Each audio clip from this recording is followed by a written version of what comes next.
மே 4ஆம் தேதியிலிருந்து இன்றைக்கு வரைக்கும் கிட்டத்தட்ட அந்த 6 நாட்கள் தமிழகத்தில் தலைப்புச் செய்திகளுக்கு பஞ்சமே இல்லை.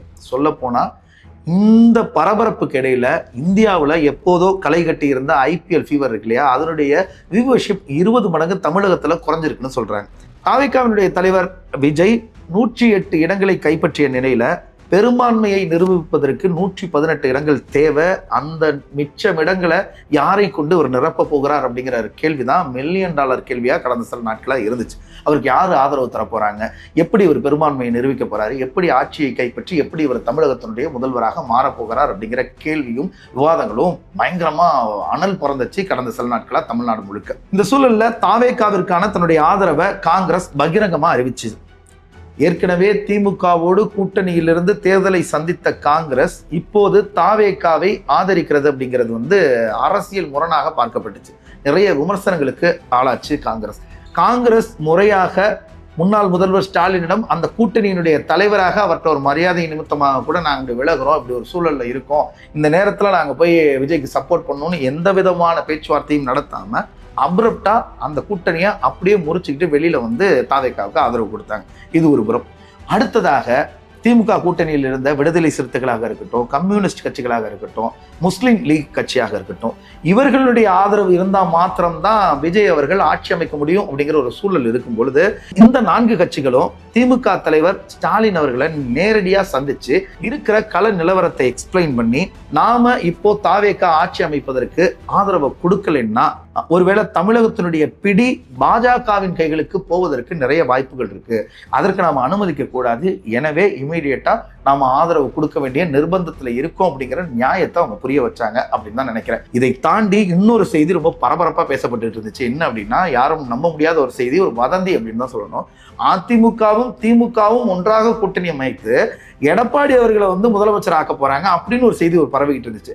அந்த செய்திகளுக்கெல்லாம், அந்த வதந்திகளுக்கெல்லாம் முற்றுப்புள்ளி வைக்கும்படியாக ரொம்ப நேரடியாகவே முன்னாள் முதல்வர் ஸ்டாலின் அவர்கள் தாவேகாவை ஆட்சி அமைப்பதற்கு அழைக்காத கவர்னரை கண்டித்ததோடு மட்டுமல்லாம நாங்க அவர்கள் ஆட்சி அமைப்பதற்கு எந்த விதத்திலையும் இடையூறு செய்ய மாட்டோம் அப்படின்னு அறிக்கை கொடுத்தாரு.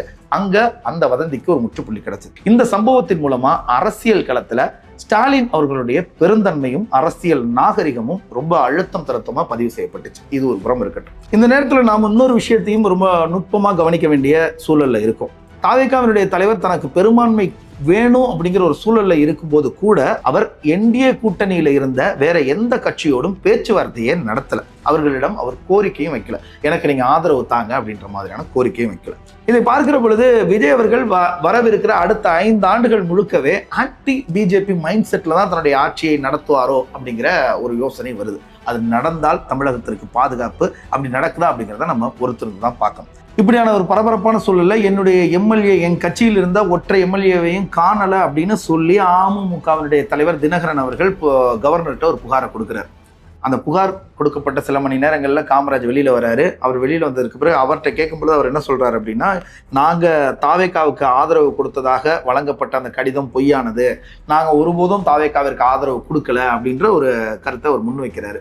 இதனுடைய நம்பகத்தன்மையும் இதனுடைய உண்மையும் வருகிற காலங்களில் தான் நம்ம பார்க்க முடியும். கடந்த 5 ஆண்டுகளில் திராவிட முன்னேற்ற கழக அரசிற்கு எதிர்கட்சியாக செயல்பட்ட அனைத்திந்திய அண்ணா திராவிட முன்னேற்ற கழகத்தினுடைய நிலை இன்றைக்கு எப்படி இருக்கு அப்படிங்கிறதையும் நம்ம பார்த்தாகணும். அவங்க தனித்து 47 தொகுதிகளில் இந்த தேர்தலில் வெற்றி அடைந்திருக்கிறார்கள். அவங்கள்ட்ட இப்போ அதிமுக மட்டும் இப்போ 47 எம்எல்ஏக்கள் இருக்காங்க. இந்த 47 எம்எல்ஏக்களுக்குள்ளேயே ஒரு பெரிய பிளவு ஏற்பட்டதாக ஒரு பரவலாக பேசிக்கிட்டு இருக்காங்க. அதிமுகவினுடைய எம்எல்ஏ எஸ்பி வேலுமணியினுடைய தலைமையிலும் சிவி சண்முகத்தினுடைய தலைமையிலும் பிரிந்து சென்று தனியாக ஒரு கட்சியை துவங்கி அந்த கட்சியை தாவேகாவிற்கு ஆதரவான கட்சியாக மாற்றுகிற ஒரு முயற்சியும் நடந்து கொண்டிருப்பதாக அரசியல் வட்டாரங்களில் நம்பகமான தகவல்கள் நமக்கு சொல்லுது. தமிழகத்தில் கடந்த 50 ஆண்டுகளுக்கு மேலாக திராவிட முன்னேற்ற கழகமும் அண்ணா திராவிட முன்னேற்ற கழகமும் தான் மாறி மாறி மக்களை ஆட்சி செய்திருக்கிறாங்க. ஆனால் இத்தனை ஆண்டுகளுக்கு பிறகு திராவிட கட்சிகளை வீழ்த்திவிட்டு தாவேகா முதல் முறையாக ஆட்சிக்கு வருகிறது.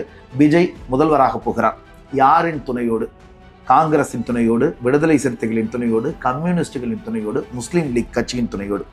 எப்படி எதிர்வரவிருக்கிற இந்த 5 ஆண்டுகளில் இவர்களை எல்லாம் அரவணைத்து தன்னுடைய அரசியல் பயணத்தை விஜய் துவங்க போகிறார்? எப்படி மத்தியிலிருந்து பிஜேபி கொடுக்கவிருக்கிற அழுத்தத்தை இவர் எதிர்கொள்ள போகிறார் அப்படிங்கிற கேள்விகளோடு ஒட்டுமொத்த தமிழகமும் விஜயின் செயல்பாடுகளுக்காக காத்துக் கொண்டிருக்கிறது. விஜய் அவர்கள் ஆட்சி அமைக்கப் போகிறார்.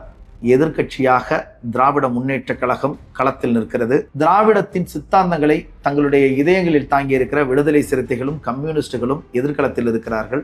ஒரே சித்தாந்தத்தை கொண்டவர்கள் தான் ஆளவும் போகிறார்கள், அதை எதிர்க்கவும் போகிறார்கள். அரசியல் களத்தில் என்னவெல்லாம் நிகழப்போகிறது, காத்திருந்து பார்ப்போம். நன்றி.